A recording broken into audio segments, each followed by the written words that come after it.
started training in karate. Actually, I started training in judo first. And then the judo teacher sort of disappeared. We don't know where he went. And so I went to New York City, and I found a dojo in New York City called the Judo Twins. And they had karate there also. They had judo on the top floor, fourth floor, karate on the third floor.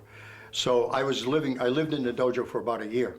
And I was practicing judo, and I had nothing else to do, so I went downstairs and did karate also. So I did judo from 6 to 8 and karate from 8 to 10, 5 nights a week.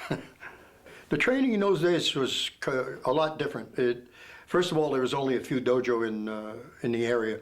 New York City, maybe 3 or so, 1 in New Jersey. And when I started training with Sensei DeBaise, who was my first teacher, he was very strict in the sense that he didn't particularly care whether you came or not. If you showed up, great.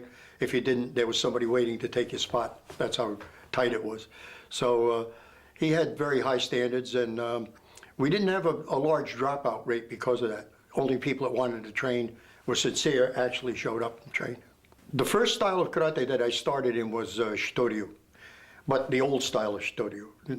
And Sensei DeBaise had learned that had trained in that when he was in the service in Europe.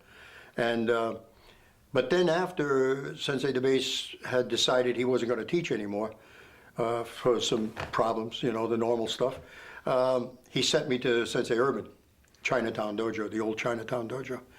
And I started training there. And eventually Sensei DeBaise came back, and he came to Sensei Urban's also and started training.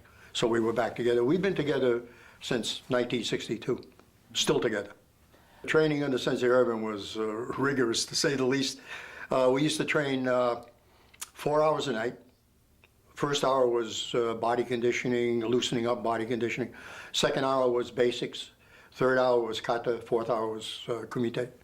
And this was, again, 5 nights a week, and he had a 3-month waiting list. So if you missed class too much, there was somebody in your spot.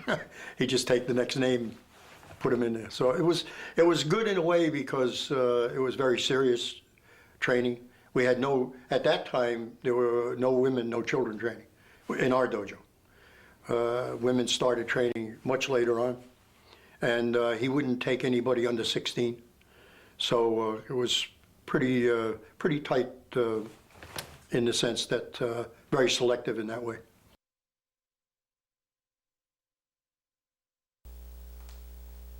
Onegaishimasu.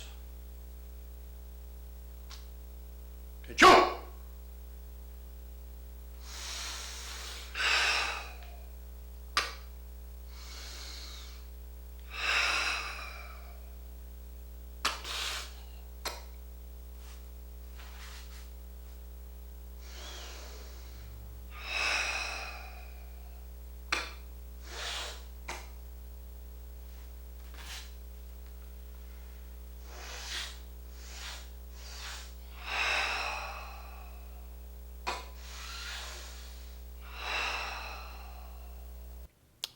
When I started training with Sensei Urban, he actually brought Goju Ryu to the East Coast. He trained with Yamaguchi Gogen Sensei in Japan while he was in the service. He attained a level of Godan, which at that time was very high rank, especially in the Goju Kai. Yamaguchi Gogen's oldest son, Gosei, was a 5th Dan, and Sensei Urban was a 5th Dan. That's kind of unheard of. But he actually was a great innovator. I think he was probably 20 years ahead of his time. Things that are very commonplace now, we were experimenting with in those days, in the early 60s, like safety equipment, which never went over in our dojo for some reason. Nobody liked it. And things like that he was very creative in that sense. Yamaguchi Gogen Sensei came, I think, in the late 60s to New York City. And we had training seminars with him. And he was very charismatic. He wore the old style Japanese clothes, and he had that long hair and a very stern face always. You never knew if he was mad at you or not. You would never cracked a smile or anything. And in those days, Goju Kai was it. It was the place to be. I didn't know very much about Okinawa at that time. It was never mentioned. I think they kind of forgot about Okinawa. It's funny, now the trend is the opposite. Everybody's going back to Okinawa. So I was fortunate enough to get there, as I said, and I'm there for about 12 years, and it's an incredible training. Higono Sensei is special. He's one of a kind, one of a kind. He's a great teacher, great technician. I really enjoyed my training with him. Unfortunately, we had a little bit of an organizational problem. What's new? You know, that's normal. And it wasn't, I left him not because of him, but because of the organizational things, which is normal. I guess we hear that all the time. But my time with him, I really enjoyed. He's a great teacher, great karate man. What I'll explain now are some of the basic applications to the Tensho Kata.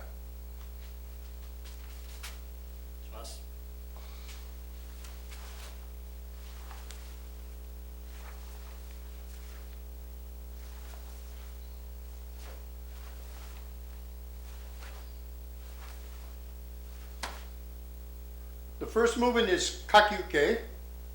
The second movement, shitouke. And then palm heel strike. Next movement, hooking block. Hold down, strike lower abdominal area. Koke, raising up above. Pressing block osauke. Koiki to the side. And palm heel block to the front. Miyazato Sensei is was a very special person. In fact, he still is to all of us. Miyazato Sensei was the top student of Miyagi Chojin Sensei was a man named Shinzato Sensei, who died during the war. And probably had Shinzato Sensei lived, he would have been the successor. But Miyazato Sensei never named a successor.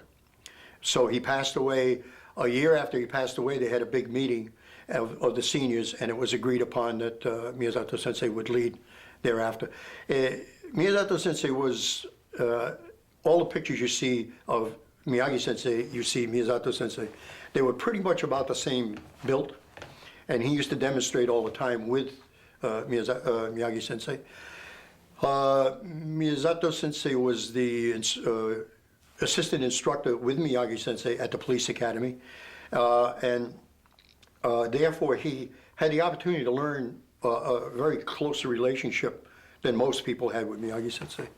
And that's why when Chojin Sensei passed away, they all agreed that he was the one that should lead. There's some different stories about that, but that's the truth. Sometimes as people will move the upper part of the body first and then pull the hips underneath. The hips should move first. In this position, he has level, the fist is level with the top of the shoulder. The elbows are always in tight instead of out like this, in tight, right? The chin is not pulled back so hard, but naturally back. It isn't stuck out. Straight line, straight down, here. When he retracts the hand, a common mistake is to try to pull this straight back, okay? We don't want to do that. What we want to do is push down in the elbow and bring it back. Exactly. That way, the shoulder can stay down. We don't want to lift the shoulders up. And the exhalation, you notice how he cut on the end. Sometimes people are not cutting off at the end. They're trying to get into the next technique. That has to stop. And he stopped it, and then the retraction again. Hi, my name's Mina Yamazaki from Japan Karate Do Ryobukai. Today, I'd like to take you through parts of Kururunfa. Beginning of Kururunfa is Neko Ashidachi, block, block, and the important part of this technique is the Kansetsugeri. The way I like to practice Kansetsugeri is using the technique from Tekki Shodan, or also known Nai Fanchin, the Ashibarai portion. So from here, bringing it up, and then snapping it out. So, done full speed, it looks like this.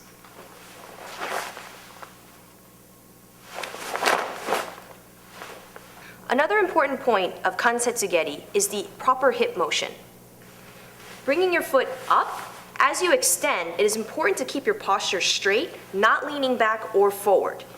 Kicking and turning the hip for the full extension.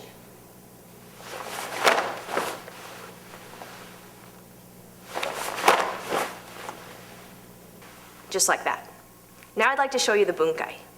Assisting me today is Mr. Ayumu Oda.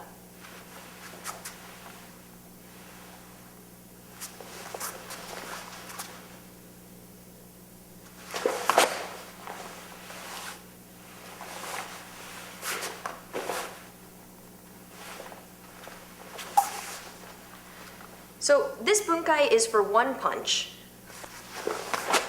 Block, block, and a kansetsugeri to the knee.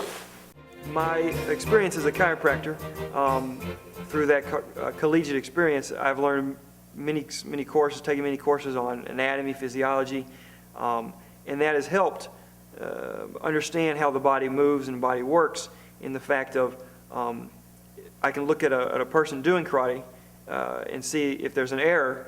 Well, maybe it's just not just a bad habit. Maybe there's a muscle imbalance or a weakness in some of the muscles that don't enable this person to do this technique correctly.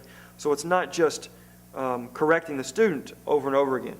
It's telling them that they need to do it correctly, but also seeing if their body is able to do it. So you pinpoint the weakness, maybe give them some other exercises to strengthen or to loosen, flexibility-wise, whatever the case may be. And then that will enable them to be better instead of just yelling at them or correcting them over and over, and they potentially get frustrated. Maybe it's not that they're not doing it, it's their body's not able to do it. So that has enabled me to be a better teacher, as well as myself. When I do a technique and something doesn't feel right, I can look at it in the mirror and see what doesn't look right, and then I can pinpoint a muscle that I need to contract more or work more, or I know that this muscle has this effect in the body, does this motion, so I know that this technique, I should go strengthen this muscle or stretch this muscle. So it's helped in both regards. Now we're going to go over the first segment of Gankaku. From Yoi, our right foot is going to slide into the left. Our hands are going to come to the right hip. As the right foot slides back into Kokusadachi, the left arm, or the arms, go out at an angle around from the outside, from the right hip, outside to the left. It's more of a circular block than a straight angle, because we're going to block with the right hand. Okay? So as the foot goes back, the hands come out. 1, 2. We want this more of a straight arm, the right hand, left hand. Doesn't have to be perfectly straight, but not out like that, because what's open. All right? Your side. So back, down.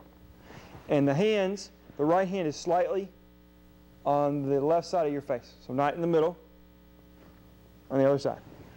So from here, the right hand pulls back towards you. Left one goes down towards the camera, around to where right hand's palm up, left hand's palm to the ceiling, and then left hand clap. So now palm on palm.